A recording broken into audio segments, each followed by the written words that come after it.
know two things about Alexander Texier. That's probably more than most. That he's French? French. Oh, that's important, right? Absolute good distinction. Could have meant a couple things, right? And number two is that he was gonna do that stupid shootout move. Let's go! It starts with an A and ends with anxiety. Off the charts levels of passion! That's just a nightmare! With you wherever you are, welcome to LFR. Leafs lose 2-1 in the shootout to the Montreal Canadiens in a game that you like to get 2 points in, you know? How you look at this game says a lot about you as a person. How about this?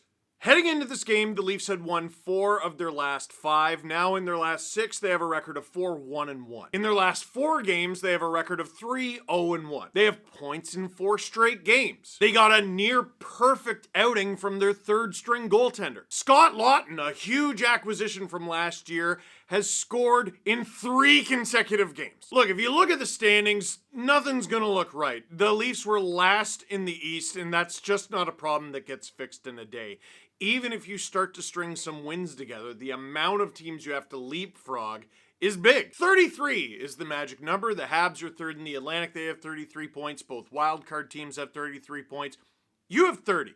You're right there. But tonight was a classic example of the Leafs not necessarily losing a game, but definitely not doing enough to win. Ultimately, it's the same thing. It leads to the same result. I'll explain what I mean throughout this video. But first, need help finding that perfect holiday gift? Well, Aura Frames is here to help. Show photos and videos effortlessly, straight from your phone, all year long. You can even preload photos before it ships, so that perfect holiday moment is already captured in the frame. Upload unlimited photos and videos. You want to see some birds? This is a cardinal. Oh, this is a red-winged blackbird. They love to make noise. This one's a pigeon, like me. Here's some cobra chickens at Rotary Park. And oh heavens, this one is a great egret. I forgot about that guy. Just download the Aura app and connect to Wi-Fi. And that way you can upload all the bird pics you want. Or more realistically, you're just sharing pictures of your kids with your parents because your parents don't care about the birds. For a limited time, save on the perfect gift by going to auraframes.com to save $35 off their best-selling Carver matte frame. Just use the promo code DANGLE at checkout. Aura Frames was named #1 by wirecutter.com, so you gotta. That's AURA frames.com with the promo code DANGLE. This deal is exclusive to viewers and frames sell out fast. So order yours now to get it in time for the holidays. And support the channel by mentioning me at checkout. auraframes.com. Terms and conditions apply. Now let's get into it. The first period was ho-hum. The Leafs were outshot 9-7 by Montreal. Nothing to write home about. Both teams had chances. Both goalies looked sharp. Definitely better than the last time these two teams faced off. One thing that you should be concerned about is the second period was not quite as bad as it was the last time these two teams faced off, but it wasn't much better. The Habs outshot the Leafs 14-3 in the second period, and there was at least one shift, like there seems to be nearly every game, where the Leafs were pinned out there for 3 minutes. Benoit and Myers, I can't believe they played another second after that. Not because they would have been benched, but because they wouldn't have been able to walk. And look, this sounds like cope, but you can't talk about the second period without talking about the abysmal officiating. Joe Veleno, who I thought had a great game for Montreal. He was active right from opening puck drop. He draws a call on Troy Stecher, which Troy Stecher calls out as a dive with the hand motion while he's sitting in the box. Not uncommon for a defenseman, especially, to call out a trip, as well the guy went down easy. I gotta tell you, it's a trip. Even if Stecher has a point, it's a trip. Guys go down easy all the time, but like it's still a penalty. Well, then call both penalties. They very rarely do that. What was crazy is later. Almost exactly 5 minutes later, Noah Dobson takes a tripping penalty on William Nylander. Now, objectively, look at what I'm wearing. That's a terrible penalty call. Dobson had his stick up in Nylander's business. Nylander literally just trips over his own feet. He blows a tire. That's what happened. Dobson did not have much to do with that either. If you want to look at this from a Leafs fan's perspective, you see this call and you know it's garbage. But you look at the last call and you go, you know what? That's the makeup call. All right, it's the makeup call. A tale as old as time. This happens in hockey all the time. That's the makeup call. Oh my gosh, you have no idea. John Tavares is just getting abused in front of the Habs net, in part by Mike Matheson. He wasn't the only one. But it's a net front battle, right? Matheson's putting a little lumber on Tavares. Tavares is putting a little lumber on Matheson. You went down from that? You called that?! Garrett Rank and Kelly Sutherland were the officials for this game. You ought to be ashamed of yourself. Mike Matheson with the biggest divety dive that ever dove. Disgraceful, humiliating stuff, and it cut the Leafs power play short. Say what you want about the Leafs power play. It has not been good. That's getting jobbed. That's the wrong call. You got it wrong. Now, if you're a Habs fan, you're like, well, that's the makeup call. What? So now it's the makeup call to the makeup call? Or how about this? Screw makeup calls. Enough of your game management nonsense. Call the game. Live with your mistakes. Once again, I repeat this every time to anyone who will listen. Tim Peel used to be a ref in the NHL. He's not anymore, and there's good reason for it. During his final season, a mic that he might have been wearing, I don't know, a mic somewhere picked up Tim Peel saying that he was looking to give a penalty to one of the teams. I think it was a game between Detroit and Nashville, and he said, I was looking to give one to Nashville. He gave the game away. Now, that was the last game he ever officiated in the NHL. He wasn't fired. He just wasn't given another game, and it was disgrace because it was supposed to be the final season of his career. He was going to get this big send-off. He didn't get nothing except his final game because he was looking to give a penalty to someone because it got picked up on a hot mic by accident. Without that artifact, we do not know for certain with hard evidence that that's the way refs call games. Well, now we have that, and Garrett, Kelly, we know what you were doing. Horrendous. Or no, I guess Tim was the only guy who's ever done that, and he did it once, and it was that night, and it happened to be caught on microphone. You guys are a joke. Anyway, it should be mentioned that that wasn't even the power play where the Habs scored. I was so fired up about that, I just blew past the Stetcher penalty is when the Leafs got scored on. Stetcher, who's been doing everything since coming to Toronto, he kills penalties for this team. They need him on the ice, and he wasn't there. The Habs have a top 5 power play in the NHL. We got a glimpse of it the last time these two teams played. They whipped that thing around, and Cole Caulfield gets the puck basically on the goal line and scores the easiest goal he's ever scored in his career. It's 1-0 Montreal. Bad news. The Leafs are down 1-0 heading into the third. Bad news. You get outshot 14-3. Good news, the Hildebeest is holding you in this thing. Your third stringer is legit. Your third stringer had a .919 save percentage heading into this game. It went up after this game, believe it or not. All you want is for a goalie to give you a chance to win.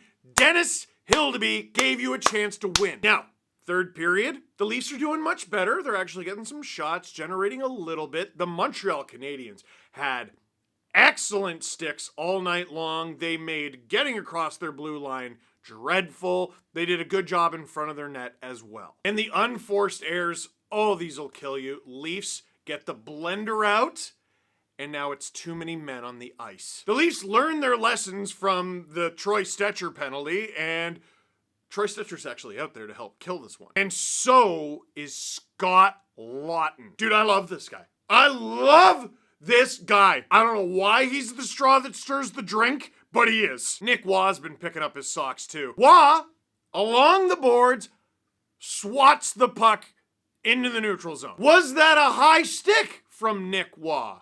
Well, let me answer that question with another question. Is Mike Matheson gonna get fined for diving tomorrow? He should be, but he probably won't, and there's your answer. Laughton picks it up. He's got a breakaway, short-handed, rock star, bang!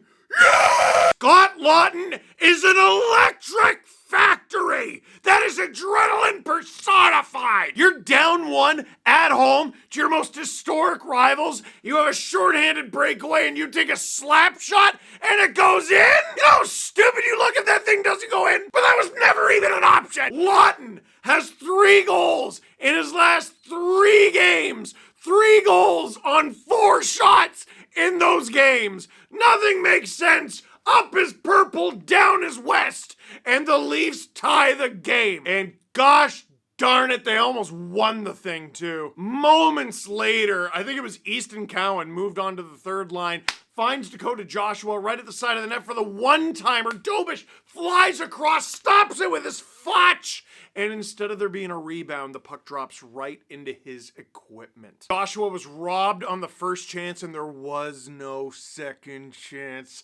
We head to overtime. Oh, and before we got to go to overtime, the Leafs, with about 5 minutes to go, got a power play. But I just glossed right over it because they don't score there. They don't get power plays, and like other teams, they don't go the full 2 minutes on their power play because they score. The Leafs don't go the full 2 minutes on their power plays because they take other penalties, and some of them are caca. I will go to bed salty about that. I will wake up tomorrow and none of my rings will fit, still salty about that. But anyway, we beg for power play opportunities, and then they do nothing with them, so we head to overtime. In overtime, there was a lot of holding on to the puck from both teams until it wasn't. Mike Matheson, known diver, cuts in. It takes a funny bounce, so he beats Oliver Ekman-Larsson. He's got a wide open net, except he doesn't because Dennis Hildeby is 6'7". Stretches, gets the pad on it, and that is the save of overtime. We're heading to a shootout. Now in the shootout, it's the shootout. Willie doesn't score. Caulfield roofs it. Matthews scores. That was nasty. And then here comes Alexander Texier. And I hate so much that it was Alexander Texier. And I'm not blaming Hildeby. I'm not blaming the Leafs scouting. Like, I think this was their first shootout this season. They've played like 30 games. I know so little about Alexander Texier. I know he was once very highly touted. I know he's put together some good seasons. I know most of them were in Columbus. I know he is now in Montreal after terminating his contract with the, was it the Blue Jackets or the Blues? Doesn't matter. He's in Montreal now. And I know when he's in the shootout, he does a bunch of dippity-doodly, and then he pokes it 5-hole. It's called, I've heard it by a few names, the French poke. I typed in Texier the French poke into Google. Here's what came up. Alexandre Texier, he did it again, and it's footage of the French poke from December 30th, 2021. So this happened 4 years ago, and it wasn't the first time. Here's another one. It's a video of me on Sportsnet's Facebook.